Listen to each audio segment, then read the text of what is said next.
जय श्री राम। आज हम जेठ मास कथा अध्याय 15 सुनने जा रहे हैं। ऋषि जैमिनी ने कहा, राजा इंद्रद्युम्न ने शिल्प शास्त्र में प्रवीण सभी कारीगरों को मंदिर के निर्माण कार्य में नियुक्त किया। थोड़े ही समय में मंदिर बनकर इतना ऊंचा हो गया कि वह नीचे से दिखाई नहीं पड़ता था। उस समय भारतवर्ष में जितने भी समकालीन राजा थे, वे सभी राजा इंद्रद्युम्न के उस पुण्य कार्य में संलग्न थे। वह मंदिर ऊंचाई में आकाश को छूता था और चौड़ाई में सभी दिशाओं को पूर्ण कर रहा था। उसमें स्थान स्थान पर सुवर्ण जड़ा हुआ था। अनेक प्रकार के रत्नों से वह परम उज्जवल दिख रहा था। कहीं स्फटिक शिला का योग होने से उसकी छवि शरद ऋतु के बादलों जैसी श्वेत जान पड़ती थी, तो कहीं काले पत्थर की बनी हुई दीवारें बादलों की काली घटा सी दिखाई देती थी। इस प्रकार परम सुंदर बने हुए भगवान विष्णु के मनोहर प्रासाद में विधि पूर्वक गर्भ प्रतिष्ठा करके बिजली गिरने आदि उपद्रवों से मंदिर को कोई क्षति न पहुंचे, इसके लिए शिल्प शास्त्रों में निश्चित विधान के अनुसार अपने पुरुषार्थ से उपार्जित की हुई मणि इत्यादि को यथा योग्य स्थानों पर लगाया गया था। उसके बाद मंदिर निर्माण के लिए आवश्यक सामग्री के अनुरूप बहुमूल्य वस्तुओं का यत्न पूर्वक संग्रह भी करवाया गया था। तीनों लोकों के राजा मन से भी जिसकी संभावना नहीं कर सकते थे, ऐसे मनोहर और कीर्ति बढ़ाने वाले मंदिर का निर्माण कार्य आरंभ होने लगा। उसके तैयार हो जाने पर राजा इंद्रद्युम्न ने मुनिवर नारद जी से कहा, देवताओं और असुरों के लिए भी जो असंभव था, वह सब मेरा कार्य भगवत कृपा से संपन्न हुआ। ऐसा कहकर उन्होंने नारद मुनि के चरणों में प्रणाम किया।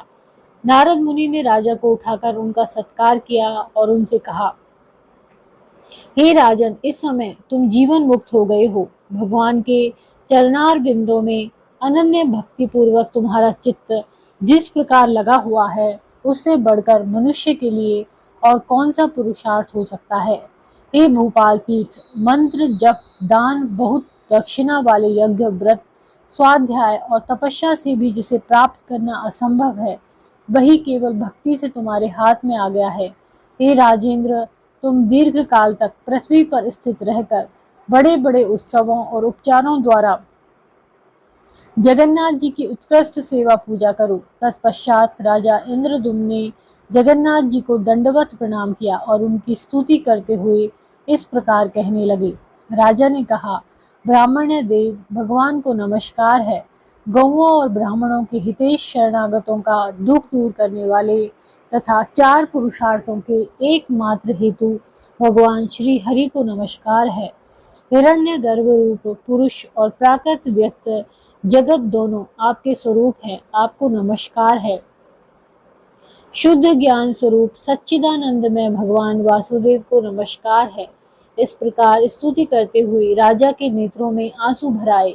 उन्होंने परिक्रमा करके बार बार भगवान को प्रणाम किया और उसके बाद जो अन्य देवी देवता आए थे, वे भी प्रसन्नता पूर्वक भगवान को प्रणाम करके हाथ जोड़कर उनकी स्तुति करने लगे। देवताओं ने कहा, पर ब्रह्म और परमात्मा के नाम से जिसकी महिमा का गान किया जाता है, वे पुरुष ही भूत वर्तमान और भविष्य सब कुछ हैं।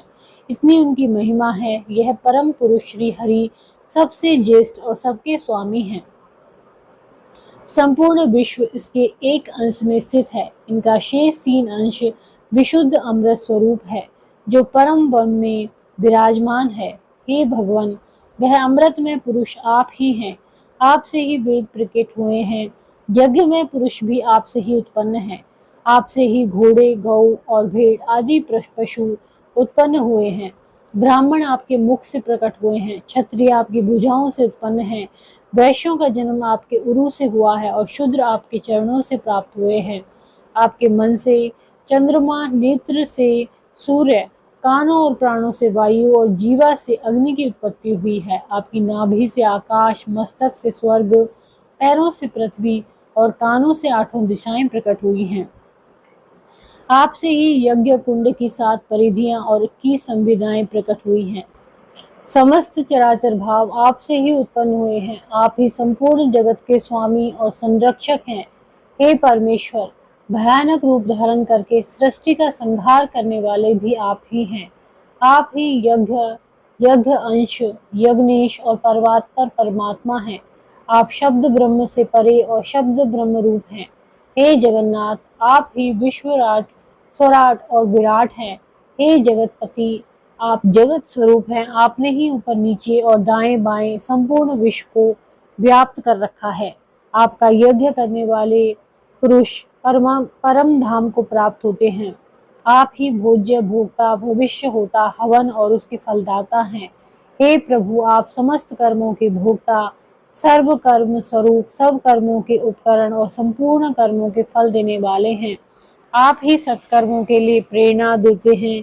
धर्म, अर्थ और काम की सिद्धि देने वाले भी आप ही हैं।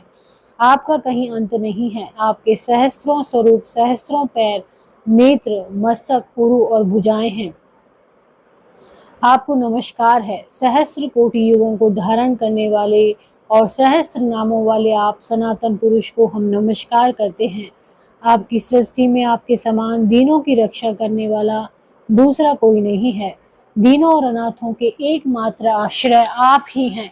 प्रभु, आप ही हैं इस जगत के पिता, पालक पोषक और संपूर्ण आपत्तियों का निवारण करने वाले। हे जगन्नाथ, हे विष्णु, हमारी रक्षा कीजिए। हे परमेश्वर, हे कमलाकांत, आपके सिवा कौन हमारी रक्षा करने में समर्थ है। आपको अनंत कोटि नमस्कार है। इस प्रकार स्तुति करके देवताओं ने बार बार प्रणाम किए और राजा इंद्रद्युम्न के साथ बाहर निकलकर सबके सब भगवान नरसिंह के क्षेत्र में गए। वहां साष्टांग प्रणाम और नमस्कार करके परम भक्ति पूर्वक उन्होंने श्री नरसिंह देव का पूजन किया।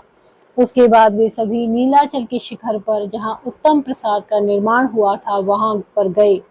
देवताओं ने आकाश मंडल में व्याप्त उस उच्चतम मंदिर को देखा। राजा इंद्रद्युम्न ने विचार किया कि यह पूर्ण हुआ भगवान का उत्तम मंदिर दीर्घ काल के बाद मेरी दृष्टि पथ में आया है और यह सब कुछ भगवान के अनुग्रह से हुआ है। इसमें मनुष्य का कोई पुरुषार्थ नहीं है। तत्पश्चात राजा ने अपने सहायकों से कहा, जब काष्ठ में शरीर धारण करके स्वयं भगवान यहाँ प्रकट हुए थे, उस समय आकाशवाणी ने मुझसे कहा था कि तुम नीलाचल के शिखर पर जगन्नाथ जी की प्रतिष्ठा के लिए 1000 हाथ का मंदिर बनवाओ। उसकी स्थापना के समय स्वयं ब्रह्मा जी सिद्धों, ब्रह्म ऋषियों और देवताओं के साथ पधारेंगे। इतना कहकर राजा ने नारद मुनि से पूछा, हे मुनि श्रेष्ठ, मैं प्रतिष्ठा विधि की वस्तुओं के विषय में कोई जानकारी नहीं रखता हूँ। जो एकत्र करने योग्य वस्तुओं हो, उन सबको आप क्रम से बताइए। राजा के द्वारा इस प्रकार कहे जाने पर नारद मुनि ने शास्त्र के अनुसार विचार किया और सभी सामग्री की सूची एक पत्र पर लिखकर उन्हें दे दी। राजा ने वह पत्र पद्म निधि को दिया और कहा, इसमें लिखी हुई वस्तुएं एकत्र करो। ब्रह्मा जी के लिए दिव्य भवन का निर्माण करो। ब्रह्म ऋषियों, इंद्र आदि देवताओं, सिद्धों, मनुष्यों और मुनीश्वरों के लिए यथा योग्य स्थान बनवाओ। इस प्रकार आदेश देते हुए राजा इंद्रद्युम्न से नारद मुनि ने कहा, हे राजन, 3 रथ तैयार करवाइए। भगवान वासुदेव के रथ पर गरुड़ ध्वज पहरा रहा हो और सुभद्रा जी के रथ के ऊपर कमल के चिन्ह से युक्त ध्वजा लगाई जाए। श्री बलभद्र जी के रथ पर ताल ध्वज या हल्के चिन्ह युक्त ध्वजा होनी चाहिए। श्री विष्णु के रथ में 16, बलभद्र के रथ में 14 और सुभद्रा के रथ में 12 पहिए होने चाहिए। चक्रधारी श्री कृष्ण के रथ का विस्तार 16 हाथ, बलभद्र जी के रथ का विस्तार 14 हाथ और सुभद्रा जी के रथ का विस्तार 12 हाथ का होना चाहिए। नारद मुनि के इस वचन को सुनकर एक दिन में 3 रथ बनाए गए, जिनके धुरे, चक्के, खंबे और द्वार सभी सुंदर थे। तीनों रथों का विस्तार उत्तम था।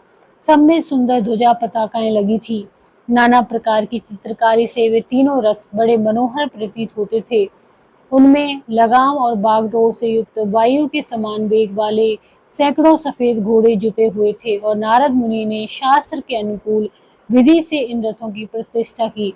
उसके बाद क्या हुआ, ये हम अगली कथा में सुनेंगे। धन्यवाद।